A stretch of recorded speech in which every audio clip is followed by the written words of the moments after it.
Hey guys, it's Ryan here, and today I'll be showing you how to safely clean your leather products.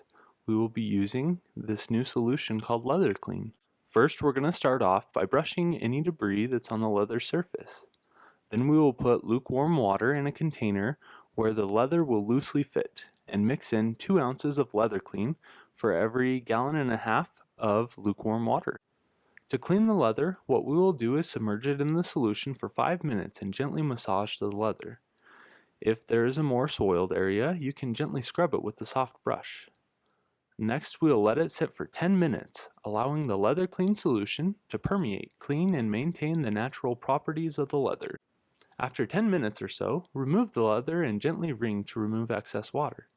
Then place the leather in a container of clean, lukewarm water and gently massage for 2 to 3 minutes, giving the leather a quick rinse.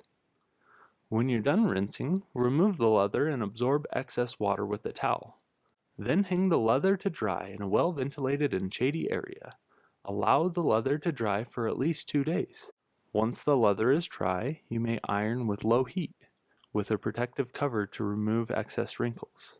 For more information or to purchase this product, please visit leatherclean.com.